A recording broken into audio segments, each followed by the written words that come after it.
आयडीचं लग्न जमलंय ना तुमच्या मिळवणीचं. माहिती ना. मग तुम्ही काय घेता काय नेमकं तिच्यासाठी लग्नासाठी काय करता? देऊ की काहीतरी. हा तेच म्हणलं मी, काय घेता नेमकं? पुढच्या देऊ ना. अजून काय देऊ का तुम्हाला? काय काय पुढच्या? अहो काय लाजबीज वाटते का नाही तुम्हाला? मिळवणीचं लग्न आहे तुमच्या. वाचला का म्हणतो नीट बोल की जरा. दळभद्र अहो तुम्हाला काय वाटायला पाहिजे. स्वतःच्या बहिणीचं लग्नाला काय काय केलंय तुम्ही? भावाच्या नात्याने मला करावं लागेल ना. दुसरं काय लोक येऊन करते काय? अहो ही पण माझी बहीण तुमची मिळवणी आहे. तो भाव आणि बाप बघत आहे की. हा तुम्हाला तेवढंच दिसतं माझ्या भावाचं आणि बापाचं. नेहमीच कटकट लागतं. माझ्या जेव्हा काढलं काय त्यांनी लग्न. तुम्हाला काहीच कर्तव्य वाटत नाही का हो तुमचं? मी देतो म्हणलं ना खुर्च्यांचा एक सेट देऊ की मोठा.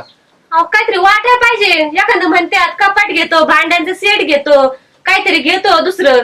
खुर्च्या पैसे नाहीत माझ्याकडे. मला नका सांगू ती. तुम्ही तुमचं काही करा. मला माझ्या बहिणीच्या लग्नाला चांगलं काहीतरी घेऊन जा. माणसांमध्ये काही इज्जत बिज्जत आहे का नाही?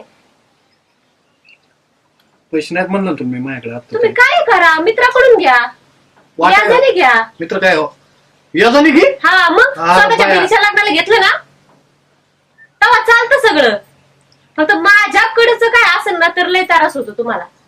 याजाने घे मला तुला बरं लाज वाटली नाही थोडीफार. का लाज वाटायला पाहिजे? काय चुकीचं बोलले मी?